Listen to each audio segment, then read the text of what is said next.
ọjọ́ rẹ̀ nìkan kan yóò dá lórúkọ Jésù. Níbi tó wà máa dúró sí Ọlọ́run. Olúwa mọ̀ pé ọjọ́ ọ̀la mi ó dára. Mo tó gbélé máa là kọjá báyìí. Mọ̀ pé màá làjá, màá kọrin ayọ̀ lópin ìrìn àjò mi. Ẹ máa bá Ọlọ́run sọ̀rọ̀. Ẹ bá Olúwa sọ̀rọ̀.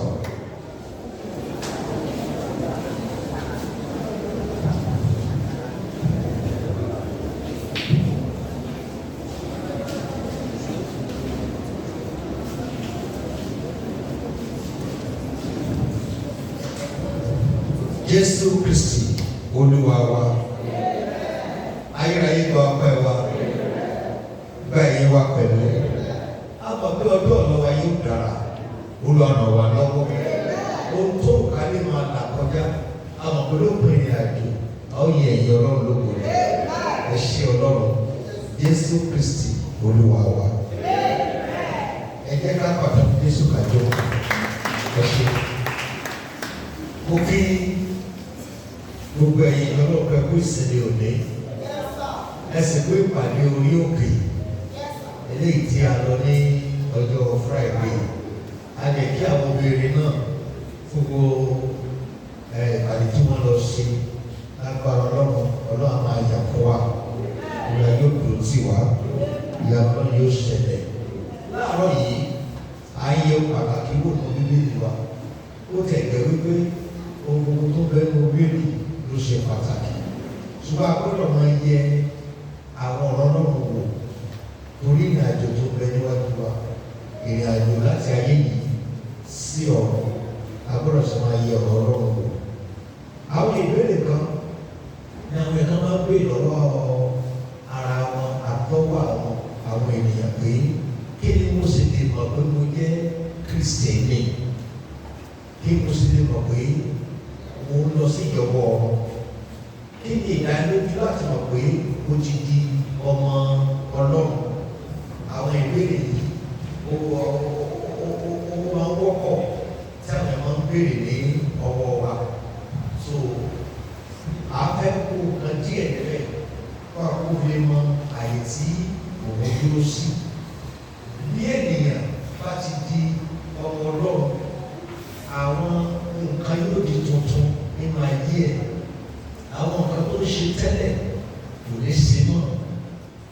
Àwọn ìwà tí yóò tẹ́lẹ̀ kò lè kú mọ́. Á di ọ̀tun, á di tuntun nínú ìrònú ẹ̀, nínú ìwà ẹ̀, nínú sí ẹ̀. In fact, àwọn ẹ̀dá á lè rí gan láwọn ọmọ sọ pé ìyípadà bá lágbáyà lórí àwọn tẹ́lẹ̀. Àwọn oríyàn tó jẹ́ oníjàgídíjàgan ni, àwọn oríyàn tó jẹ́ pé oníjà ni, oníkópa ni, asọ̀rọ̀ ẹni lẹ́yìn ni, asẹ̀gbọ́nà sóbì ni. Ṣùgbọ́n ẹ wá wò báyìí, ó lè tó ayé padà. Béèyàn bá di ọmọ náà tòótọ́, ìwà àti sí rẹ̀ yóò yí padà pé àwọn èèyàn ó lè rí láyé kó fún ara rẹ̀ lẹ́ kankan lẹ́yìn pé ọmọlẹ́yìn Jésù lé ní. Kò lè sí àkọlé tí ó lẹ̀ bẹ́ẹ̀ ṣùgbọ́n ìwà rẹ̀ ló gbé àkọlé rẹ̀. So àwọn àṣàlẹ̀ fún àwọn ẹsẹ̀ díẹ̀ torí pé àfẹ́kápẹ́ nítorí àwọn ìfilọ̀ kéékèèké tí a ní. Nígbà tá a lé ní òwe Kọ́ríńtì kejì orí karùn-ún ẹsẹ̀ ìkẹtàdínlógún 2 Corinthians chapter 5 verse 17 ẹ̀ẹ́dẹ́ká lọ́ọ̀ kan tí Paul àpòstélì gbé níbẹ̀. Nítorí náà. Máa gbọ́ nítorí náà. Bí ẹnikẹ́ni bá wà nínú Kristi. Sẹ́ẹ̀tì gbọ́ báyìí. Ẹjọ́ gbogbo ìjọ ẹ̀wù mi. Tá a bá sọ pé ẹnikẹ́ni, ó lè jẹ́ olówó, ó lè jẹ́ tálíkà, ó lè jẹ́ ọ̀mọ̀wé, ó lè jẹ́ ẹni tí ó kàwé, ó lè jẹ́ ẹni tó ní oníṣòwò, ó lè jẹ́ ẹni tí ó di oníṣòwò, ó lè jẹ́ ọba, ó lè jẹ́ ìjòyè, ó lè jẹ́ pásítọ̀, ó lè jẹ́ ọmọ ẹ̀dọ́. Lábẹ́ àkóso ẹnikẹ́ni, bí ẹnikẹ́ni bá fẹ́ nu Jésù, ó lè jẹ́ akọni, ó lè jẹ́ ìyá àjọ, ó lè jẹ́ bàbá àjọ, tọ́ pátá wà nu Jésù ní ìgbà tó ṣẹlẹ̀. Ó di ẹ̀dá tuntun. Sẹ́ẹ̀sì gbọ́, ó di kí ló pé ẹ̀ẹ́dá mi lónìí. Náà sọ pé nǹkan di tuntun, ó ti wà ní ògbólógbòó tẹ́lẹ̀. Ó di ẹ̀dá tuntun. àbájọ Jésù wípé bí ọmọ bá sọ ní di òmìnira ó lè di òmìnira ní tòótọ́ bí ẹnikẹ́ni bá bẹnu Kristi ó di ẹ̀dá titun èèyàn tuntun ìwà tuntun ìṣe tuntun ọ̀sán pé bẹ́ẹ̀ bá bẹnu ṣọ́ọ̀ṣì èèyàn lè wà ní ṣọ́ọ̀ṣì lọ́wọ́ pé ẹ̀dá titun bí ìwà rẹ̀ wọ́n yí padà ó máa gbọ́ ọ̀rọ̀ ní gbogbo ìgbà kọ́ máa dùn kan ní ayé kó sẹ́kẹ̀ tí ọ̀rọ̀ ṣọ́ọ̀ṣì kan ó bẹ́ ta bí ẹnikẹ́ni bá bẹnu Jésù ó di ẹ̀dá titun ó tẹ̀lé pé èèyàn lè wà ní ṣọ́ọ̀ṣì èèyàn gbọ́dọ̀ wà ní ṣọ́ọ̀ṣì kó máa gbọ́dọ̀ wọn kó fi yí padà bí ẹnikẹ́ni bá bẹnu Kristi Jésù ó di ẹ̀dá titun mo gbọ́ àti ohun àtijọ́ ti kọjá lọ. ẹ̀ka sí òbí ohun àtijọ́ ìwà wa àtijọ́ ìbínú wa àtijọ́ àìlè ìdáríjì ní àtijọ́ ọ̀rọ̀ ẹ̀yìn ọmọnìkejì ọ̀tá ń sọ lẹ́yìn àtijọ́ ọ̀rọ̀ ẹ̀ka àbúdá fún káfẹ́ fi ọ̀rọ̀ ẹ̀jà balẹ̀ àtijọ́ ìwà àtijọ́ ti kọjá lọ. Bẹ́ẹ̀ni bá wá wá ṣọ́ọ̀ṣì tí gbogbo tá a dáwọ́ ẹjọ́ àkọjá lọ́nà ayé rẹ̀ láti yẹ sí ọ̀rọ̀ ajé téèyàn sí ọ̀rọ̀ àti ṣọ́ọ̀ṣì. Mo lè fẹ́ ẹ̀ mọ̀ wípé wíwá sí ṣọ́ọ̀ṣì wa ó ṣe iyebíye lọ́pọ̀lọpọ̀. Ọ̀pọ̀lọpọ̀ tẹ wá mílíọ̀nù ọ̀kadà lẹ́gbẹ́ wá ẹsẹ̀ owó ọ̀kadà. Ọ̀pọ̀lọpọ̀ yìí ní ẹsẹ̀ wá. Nítorí ẹ̀ka ọ̀pọ̀lọpọ̀ yìí ṣe ẹ̀fí ilẹ̀ nínú pẹ́ lọ gbọ́dọ̀ lọ. Ọ̀rọ̀ náà ta wá gbọ́ ó yẹ kó ní mínì kó ní ipa nínú ayé wa. Bí ẹnikẹ́ni bá bẹ́ẹ̀ nu Jésù ọ̀sán pé tó wá ṣọ́ọ̀ṣì lásán ó ló di ẹ̀dá ti tún ìwà àtijọ́ ti kọjá lọ ìwà olè àfọ́rá ìwà jìbìtì àtijọ́ ó kọjá lọ ìwà kágbá ọkọ ọlọ́kọ ó kọjá lọ ìwà kágbá yaláya ó kọjá lọ ìwà kámá fọ́ọ̀bà yaláya kọ́ ọmọbẹ̀ kan fọ́ọ̀bà ya tiẹ̀ ó kọjá lọ. Ṣé mo bá wòye ẹni sọ̀rọ̀ báyìí? Nígbà tí bẹ́ẹ̀ ni Jésù ìwà rẹ̀ àtijọ́ ló kọjá lọ èpè àtijọ́ ló kọjá lọ ọmọ rẹ̀ wọ́n ti ṣe ìkọ́jẹ́ èpè lọ́ máa wọ̀n tó ṣe pé ọgbà rẹ̀ nìyẹn ntọ́kọ̀ àdébá nìyẹn ńgbọ̀ wá dára lẹ̀ tí o sì tó lè ṣe mọ́ àwọn tí ó gbẹrù rẹ̀ nù bí ẹnikẹ́ni bá bẹ́ẹ̀ nu Jésù ó di ẹ̀dá titun ohun àtijọ́ ló pè ní ìwà àtijọ́ èsì àtijọ́ ó ti kọjá lọ́kọ́ ọmọ rẹ̀ ẹ̀yẹ̀dẹ́ ó wọ́n bá Jésù ò lè rẹ̀ ẹ̀yẹ̀dẹ́. Yes. Kíyèsí. Wọ́n sì fi titun. Gbogbo ìwà yóò wà ní titun ntọ́jà kọ́ wà wọ́n sí ẹ̀rẹ́ kọ́kọ́ là kó sí ó ní gbogbo wà ní eré máa ń wù láti sí oṣù ìbí ní wáṣọ́tò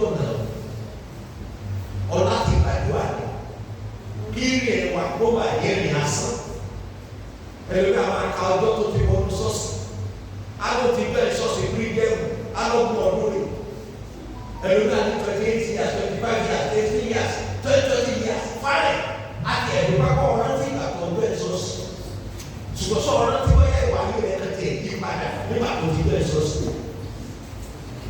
sọ ọmọ yẹn ọmọ rẹ̀ tó ti fún lẹ́gbẹ̀ẹ́ nígbà tó bẹ̀rẹ̀ ṣọ́ọ̀ṣì sọ ọmọ yẹn ọ̀rọ̀ náà tó ti dá nígbà tó bẹ̀rẹ̀ ṣọ́ọ̀ṣì sọ ṣé ìwà rẹ̀ ló sọ yí padà nínú ẹbí tó ti jáde wá sọ́dẹ̀ kọ́ nílé kì ọ́ nílẹ̀ láàrin tẹ̀jọ́ ṣiṣẹ́ sọ́dẹ̀ kọ́ nílé kì ọ́ nílẹ̀ láàrin tẹ̀jọ́ wọlé tẹ̀jọ́ jáde sọ́dẹ̀ sọ̀rọ̀ rẹ̀ dáadáa wíwá tọ́jú dáa o ṣùgbọ́n káwá tọ́jú bí ìgbésí ayé wa kó yí padà olódàájú bẹ́ẹ̀ bá wáyé ọlọ́ta èrè wá yí padà ọkàn sí ìmọ̀ wá ní ọlọ́run ní ẹ̀ka sí ìmọ̀ wá o ohun gbogbo sì di kíyèsí ohun gbogbo sì kí ni o ó sì di ọ̀tun ohun gbogbo sì di ọ̀tun kí nǹkan gbọ́dọ̀ di ọ̀tun ẹ jẹ́ ká gbọ́ kan sí Àìsáyà chapter 65 verse 17 kí ló sọ.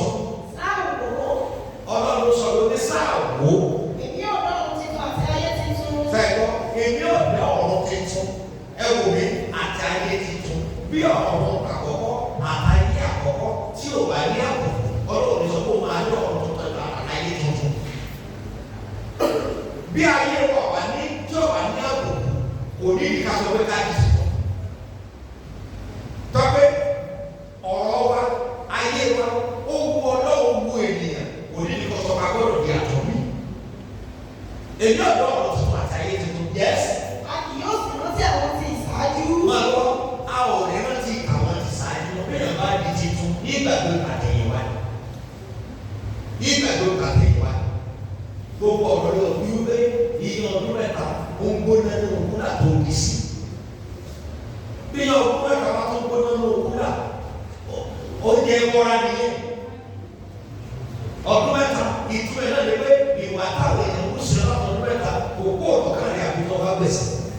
Sọ́nà ni o, dàbí o sọ́nà ni o, are you God? Olúwa tèmi lè sàn, èmi ó sì gbèsè lára àwọn ọ̀tá mi. Kí ló dé tó wá ń sọ pé iye ọdún mẹ́ta ń gbóná ní òkúta rẹ̀? Bọ̀wá máa ń tọ́ pé ìwé ìgbàgbé ọ̀rọ̀. Bọ̀wá kí ìgbàgbé ọ̀rọ̀ Ọlọ́run lè gbàgbé àṣìṣe rẹ̀. Àwọn ọmọ lẹ́yìn wa bá Jésù, wọ́n ní Olúwa ìjọkọ̀ wa bá ti mọ ìgbàgbọ́ tó ní gbàgbọ́ tó ń gbà kò ní dènà bọ́wá ti wú lọ́wọ́ kan lọ́rùn gbọ́. Kó àwọn náà bá ṣe mọ ìgbàgbọ́ bàbá wọn ní bàbá wa ti bẹ̀ yóò nígbà tó di ẹsẹ̀ kan níbẹ̀ ó ní dà wọ́n lẹ́nu ọ̀gá ìgbà pé dárí ẹsẹ̀ wa jù wá bí àwa náà ti dárí jì àwọn tó ṣẹ̀ wá ṣé gbogbo àwọn tó ṣẹ̀ ọ̀dọ̀ dárí jì gbogbo èdè ẹni pé wọ́n gbẹ̀sán sáà ní nígbà tí bá yọ ní lọ́wọ́ yọ sọ kí lọ yọ ní lọ́wọ́ kí lọ bẹ sọ ìlú ẹsẹ̀ tọkọ rẹ ti sì ọ látọdún mẹ́ẹ̀ẹ́dógún ọmọ ẹkú rẹ síbẹ̀ ẹjọ́ ń sùn ní ẹjọ́ ń jí ni o tó àpò ọmọ rẹ kalẹ̀ o tó sọ pé ẹ̀rí bàbá yìí ṣe bàbá ẹ̀ báyìí ẹsẹ̀ tiẹ̀ náà ò lè ní ìdàdíyì tó ọ̀bà darí ní ọ̀tọ̀ sí ọ bẹ́ẹ̀ náà ẹsẹ̀ tíyàwó rẹ sọ òun kò lọ́kàn olùsẹ́ ń sàárẹ̀ olùsẹ́ ń síkì nípa wá gbé kúkú sọ́kàn tí ò kú ń bẹ́ẹ̀ àárẹ̀ ọbẹ̀ sì máa sí ọ ní ẹ̀dí kì í ṣe pé mọ̀ ń ṣe tó kó ṣe rí nìyẹn torí pé iye ọdún mẹ́ta ti gbóná nínú kúlà rẹ nínú ọkàn rẹ ní kúlà yẹn wà ọkàn rẹ sì gbóná ara rẹ gbóná ẹ̀jẹ̀ rẹ wú. ọlọ́dún wọn dà ní ọ̀run tuntun yẹ sáájú. A kì yóò sì rántí àwọn tí ìṣáájú. A kì yóò rántí ìwà àti ìṣáájú mọ́. Bẹ́ẹ̀ ni wọn kì yóò wá sí àyà. Wọ́n kì yóò wá sínú ìrùmọ́ àti àyà rẹ̀ mọ́. Ṣùgbọ́n tó ti kọjá ní wá sínú ìrùmọ́ rẹ̀. Mo béèrè ní tó ti kọjá níbẹ̀ ní ọkọ̀ owó tuntun rí. Bẹ́ẹ̀ bá bẹ́ẹ̀ ní Jésù yí padà gbọ́dọ̀ wá. Gẹ́gẹ́ bí orin ká máa ń kọ wípé èyí padà lánàá wà nígbà tí mo gba Jésù. Ohun tí mo ti máa ń ṣe tẹ́lẹ̀ mi ò lè ṣe mọ́. Eléyìí tó dùn mọ́ mi tẹ́lẹ̀ kò dùn mọ́ mi mọ́. Ìwà ṣe ibi ti yí padà. Níbi tí mo máa ń lọ tẹ́lẹ̀ mi ò lọ ọbẹ̀ mọ́. Bí ẹ bá bẹ́ẹ̀ ní Jésù àyípadà máa ń bímọ. Ẹ jẹ́ kí n sọ kankan fún yín. Fábẹ́ ń bọ̀ bá àánú ṣọ́ọ̀ṣì lọ́bẹ̀ ní Jésù kò sí ní Jésù. Am I talking to someone here? Fábẹ́ ń bọ̀ àtọ̀wọ́ àánú ṣọ́ọ̀ṣì nìkan lọ́jọ́ Kristẹni kò sí ní Jésù. Ẹjọ́ ìyẹn bẹ́ẹ̀ ní bá àwọn ọmọdé àánú ṣọ́ọ̀ṣì káyìí kò sí. Ìyẹn bẹ́ẹ̀ ló tẹ̀ kó fún lẹ́sìn ní ṣọ́ọ̀ṣì káyìí kò sí. Kò sí gbọ́dọ̀ pé wọ́n ta náà nìyẹn. Èyàn bẹ́ẹ̀ kọ́ fọ́lẹ́ tí inú ṣọ́ọ̀ṣì bí kò sí. Onígbàgbọ́ ní ọdún ṣọ́ọ̀ṣì ó tó wà lọ́dún onígbàgbọ́ bá kọ́ bá nìyẹn. Ìṣèwé ti ṣọ́ọ̀ṣì nìyẹn kò sí ká ṣọ́ọ̀ṣì ìdí ọ̀gá ni alẹ́ kò sí ká ṣọ́ọ̀ṣì sàdá kì í sáà ní. Nítorí òkú lè ṣe lórí kò sí ká ṣọ́ọ̀ṣì sàdá kì í sáà àbí bá bọ̀ ọ̀tà mo fi kọ́lọ̀ rẹ̀ hàn kéde kọ́lọ̀ rẹ̀ kéde kọ́lọ̀ tó gbé ká mo béèrè wọ́n ní pẹ́ẹ́tẹ́ mo máa fi kọ́kọ́ padà sí ọkàn rẹ̀ ẹlòmíì bẹ́ẹ̀ ní ìṣẹ́ tọ́sẹ̀ lọ́dún rẹ̀ níbẹ̀ ó wà ní ọkàn rẹ̀ ẹ sọ pé pọ̀ mo béèrè náà ìyá bá tún bẹ́ẹ̀ lóde kò wí ẹsẹ̀ tọkọ wọ́n sẹ̀ wọ́n kó fẹ́ yàwó mi lé wọn ibẹ̀ ní ọkàn wọn ti jí ní ẹ̀ẹ́dẹ́ lọ́dọ̀ọ́ mo béèrè ọlọ́ọ̀gbẹ̀sán wọ́n á mọ ọ̀gbẹ̀sán tí wọ́n gbà wọ́n ọ̀gbẹ̀sán nígbà tí bàbá yẹn wà ní sọ́nà kò ní o nígbà bàbá yẹn tẹ tó di ọ̀yà agbá sí tí ò lè sí ìfẹ́ kan mọ́ lónìí kọ́ máa bẹ̀rẹ̀ kọ́ kó fẹ́ràn ṣẹ́ kan mọ́ dàdú ọ̀rọ̀ tí ní tó ti sẹ́yìn láti 40 years tó láti 40 years táwọn ọmọ wọn gan ti gòkè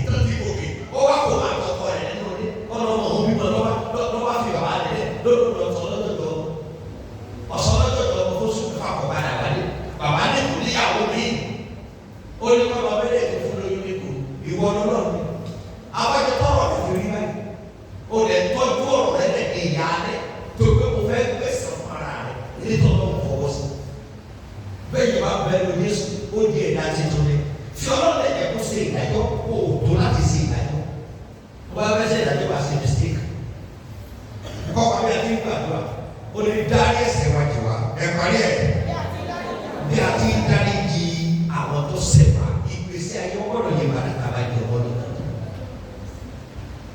àwọn aláàtàní ọ̀kọ̀ọ̀kan mọ̀ fún òtọ́ pé ẹni yìí ti yí padà ìdádúró tí o sọ fún dáyẹ̀ lóró nígbà kan wà bóyá ni ọ̀nà lóde bóyá náà ní lóde ọ̀nà lọ́dọ̀ adé tó pé o ò lótọ́ ọ̀dọ́ ìdá rẹ fọlọ́ ọ̀gá mọ̀ di ewu kú sínú ọkàn yìí mọ̀ lọ ní apatẹ́sán mọ̀ lọ ní ẹ̀gẹ́ ríru kó gbogbo ètò òkú ní ọwọ́ ọlọ́run olóńgbò ìyá rẹ olóńsàánú rẹ olóńgbò ọdún tó bá wà sí ayé mọ́ kí ló ṣe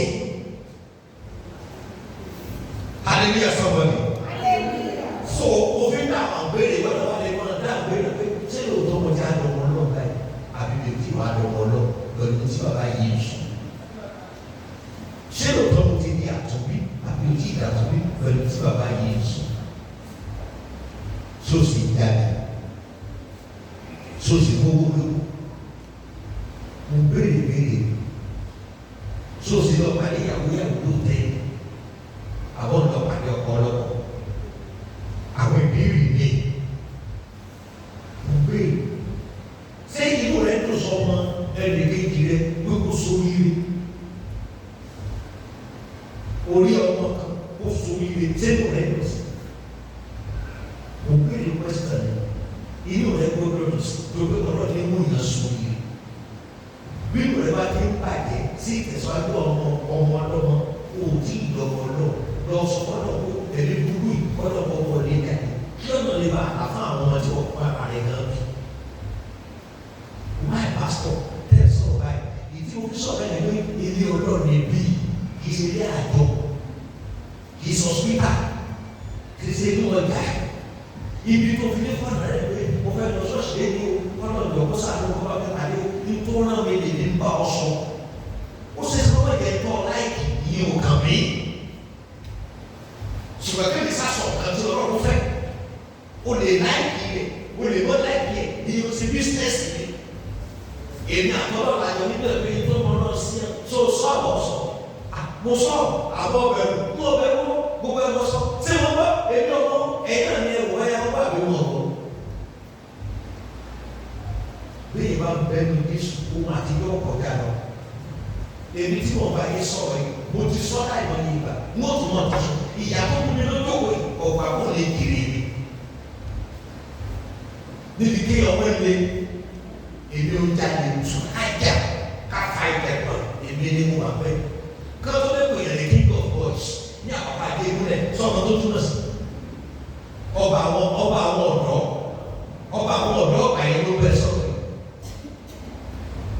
kéèyàn yìí náà ọkọ̀ sẹ́fẹ̀ ẹni tó máa bá ẹ̀dá ní ìgbésí ayé ní ọmọ bá káàkiri láì tí ìwé tó lọ́tọ́ ìmọ̀jì tó lè dọ́kọ̀ tàbí oṣù ẹni wà bá ẹ̀ka àjọyọ̀ àwọn láì sẹ̀ láì wò kì í sì ṣe gbogbo yẹn ní mo lè mú kí wọ́n á láyé ẹ̀ tán omi ó dùn ní ẹ̀mí lọ́fẹ̀ ọ̀pẹ̀ wọn ní yẹ́s wọ́n á sẹ̀ máa lọ wẹ̀ wọ́n sì lọ bí sẹ́ tó ọ̀pẹ̀ bí sùn ìgbé tó ń sa akọrin gbà yẹn tó pé bá dàpọ̀ akọrin wọn ní wọ́n yà akọrin ní pásítọ̀ ní sùn nígbà wọn wà nínú akọrin bíi ti ní nínú sùn tí mo kàn lọ sọ́ọ̀sì tí mo máa ti mú sí.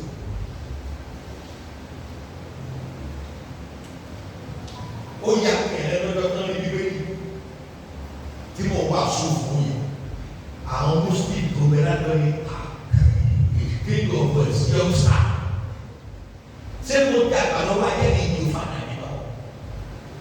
mo lè ní mo rà tí mo wà sùn ìwọ wà sùn mi. The war preacher oníwàásù àgbáyé ẹgbẹ́ sí nọ́mbà 98 Nassau Street Adéwúdà Àpápá wọ́n mọ̀ ní ẹni wo èmi ni lónìí nígbà tí mo bá Jésù mo lè tán bá jà tí máa kàn fèrè abẹ́lẹ́ tí máa kàn máa bá tẹ̀lé káàkiri títí bí ọ̀nà bàbá fún mi lónìí ibi ìtàlẹ́ mo ti máa sọ́nù bàbá tuntun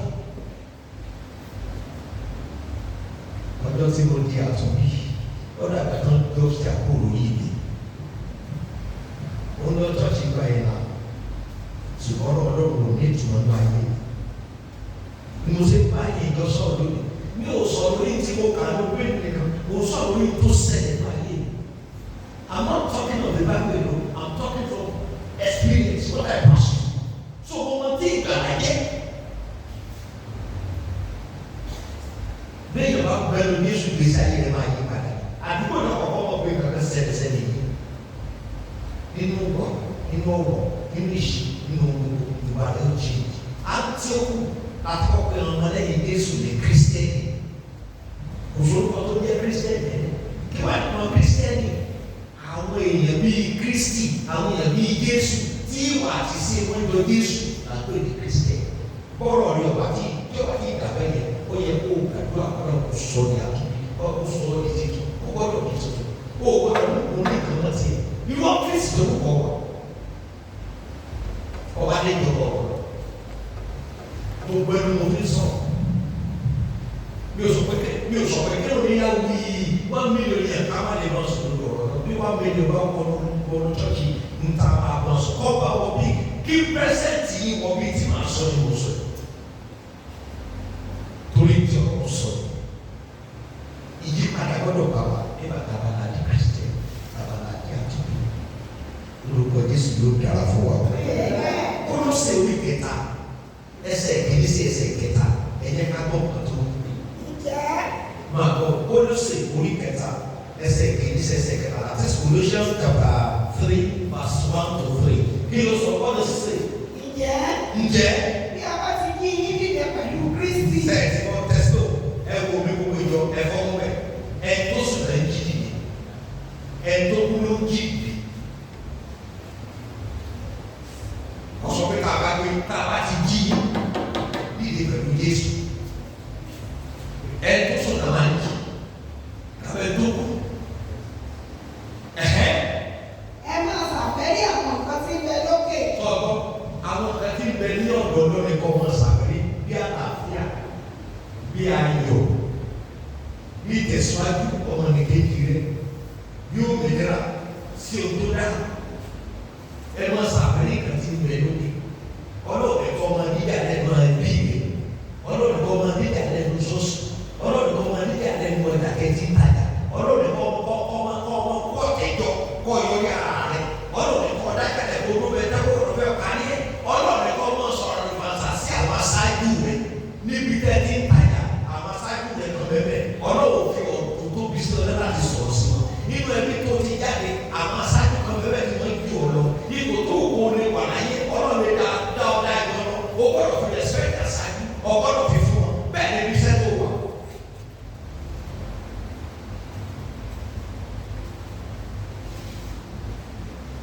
ewu ọgbọ́ òwe Yorùbá ó ní ọmọdé tó bá gòkè tán orí àgbà lọ́wọ́ fi jókòó wọ́n ní orí àgbà ò lè tẹ́ kó dókè bẹ́ẹ̀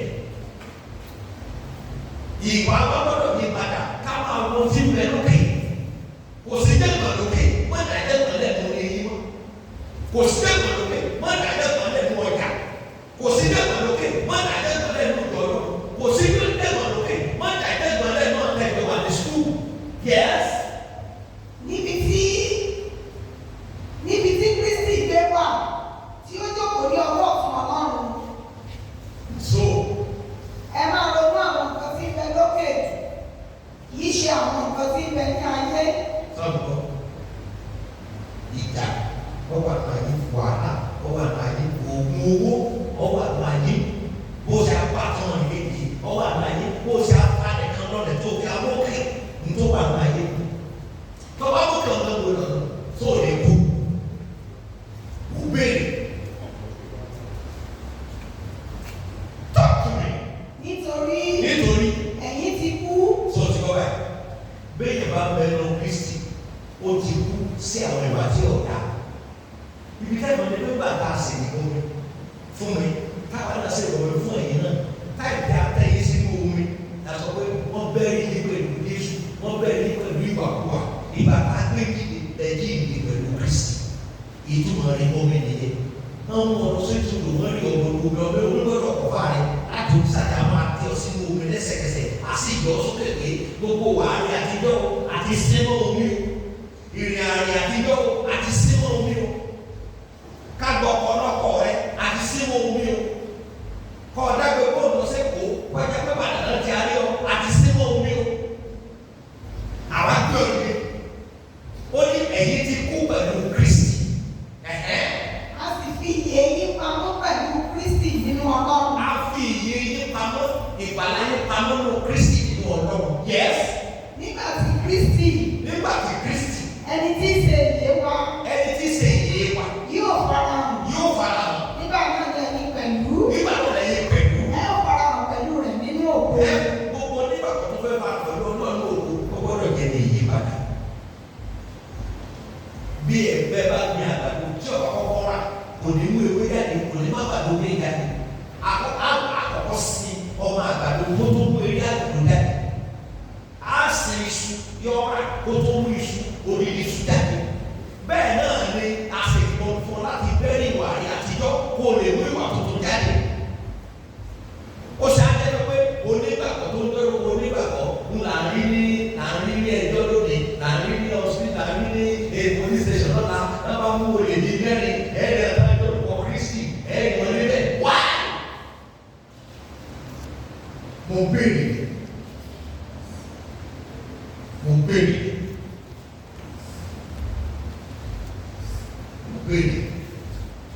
hallelujah hallelujah dáadáa.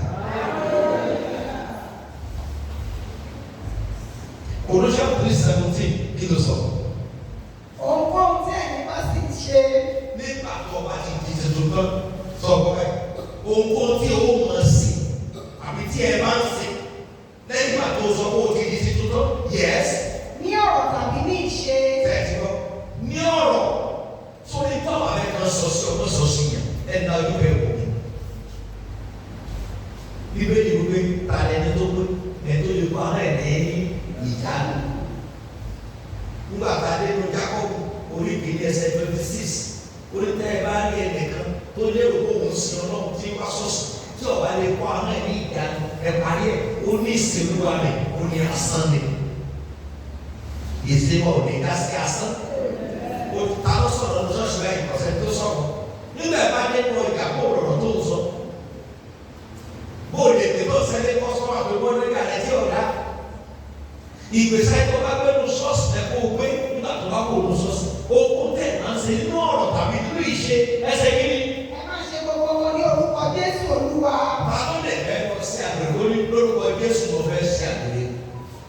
Mo fẹ́ lọ jalè lórúkọ Jésù mo fẹ́ fi lọ já olè. Mo fẹ́ lọ pààyàn orúkọ Jésù mo fẹ́ lọ pààyàn. Gbogbo tó mọ̀ sí lẹ́tọ̀ọ́ àdàtúbí ẹ máa ṣe lórúkọ Jésù Olúwa. Yes. Ẹ máa fi ọpẹ́ fún Ọlọ́run. Ẹ máa fi ọpẹ́ fún Ọlọ́run. Bàbá nípasẹ̀ rẹ̀. Yes. Bàbá nípasẹ̀ rẹ̀. Ntọ́ ò bá lè sí sílẹ̀ pẹ̀lú orúkọ Olúwa. Tètè fílẹ̀ ìsì ọ̀nà sí ìjọba. Ó gbàdúrà ó bá ta gbọ́wọ́ ẹ̀ lónìí. Àwọn tí ẹ̀ ń tà bẹ́ẹ̀ níwájú òfin wíwájú wà níwájú Ọlọ́run. Àtọ́ tó ń gbọ́ mi lórí afẹ́fẹ́. Ọ̀rọ̀ tí a gbọ́ lónìí yóò di àlọ́ ayé. Gbogbo ẹ̀yin olólùfẹ́ wa. Ìjọ lórí afẹ́fẹ́. Ìjọ bíríkẹ̀ lórí afẹ́fẹ́. Yes, Ọláwí àyè lórí afẹ́fẹ́. Ọ̀rọ̀ tí mo bá ń sọ lónìí. Ọ̀rọ̀ mímọ́. Ìjọ tó ká ẹni máa lọ. Ẹ jẹ́ kí ìmọ̀lẹ́ yẹn mọ́lẹ̀ tó ẹ̀ gẹ̀. Káwọn ara yìí ó lè rí iṣẹ́ rere yìí. Ìdè lórí ẹsẹ̀ rẹ̀. Ẹ jẹ́ ká pàdé ọ̀fọ̀ Jésù. Ẹ jẹ́ ká pàdé ọ̀fọ̀ Jésù. Bàbá ọ̀rọ̀ sọ̀rọ̀ Olúwa ọ̀rọ̀ rẹ ti jáde sílẹ̀ lónìí. Ìbéèrè àmì àbẹ̀rẹ̀ pé ṣé mo ti dà fún mi? Ṣé mo ti lọ wọ Ọlọ́run? Ṣé Kìrìsìtẹ́nì ni mí? Tí pé wàá dọ̀rọ̀ ṣé mo lọ sí ìjọba tí ọba ti bá ta òwe nínú rẹ ìjọba ọ̀run ti yá. Ọba wa wájú àti wọlé sí wà lọ́wọ́ rẹ. Tí wọlé wà lọ́wọ́ kọ́ yẹn pé èèyàn lọ gidi wọ́n fi ọ sí ṣọ́ọ̀bù ó lè dé mìíràn. Oní ìdílé tó gbé pé orí ẹsẹ̀ ìwòye lọ́jà òògùn sọ́dọ̀ kó gbèjì ẹ̀kọ́ tẹ́ tó fẹ́ ṣọ́ọ̀bù ṣé òun tó bá kó lè ṣe wẹ̀. Wọ́n gbé ọ̀kadà fún ọ kọ́ ọmọ bá wọn gùn ogun ọ̀kadà òòdìdí bá owó pọ̀ lọ́lọ́pàá ló wọn la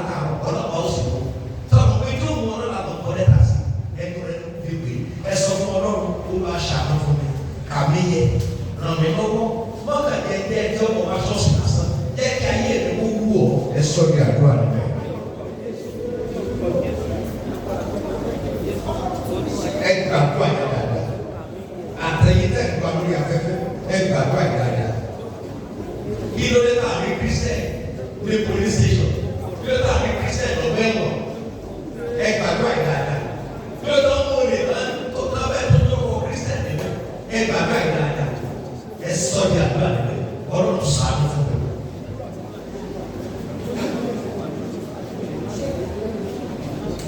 Ìjẹ́ lè fi nǹkan dá ọmọ kírísítẹ́nì ṣé àwọn ọ̀rẹ́ rẹ ṣé wọ́n lè fi ìyàwó wọn dá ọ. Kan ní bàbá tọ́jú ìyàwó mo fẹ́ lọ ilé ìwò fún ọdún mẹ́rin wọn bá mi tọ́jú ìyàwó.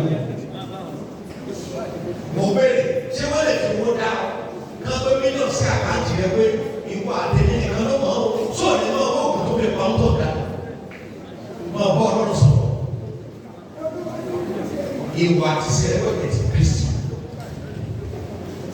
Jésù Olúwa wa. Ẹ jẹ́ ká gbé ọwọ́ wa dé ọkàn àyà wa. Ẹ jẹ́ ká gbàdúrà. Ọba tó pọ̀ nípa àti agbára. Ìbéèrè tí àyàn ń béèrè nínú ọkàn pé ṣé mo tẹ̀lé di Kírísítẹ̀nì? Ṣé mo ti di ọmọ Ọlọ́run? Ṣé mo ti di àtúnbí? Bí ìgbé bá dún lọ́kàn tó gbà ọ̀sán àbálẹ́, ṣé mo lọ? Olúwa náà ni ọ̀rọ̀ tá à ń sọ yìí. Pé ọmọ bá sọ àdómìnira tó tọ́.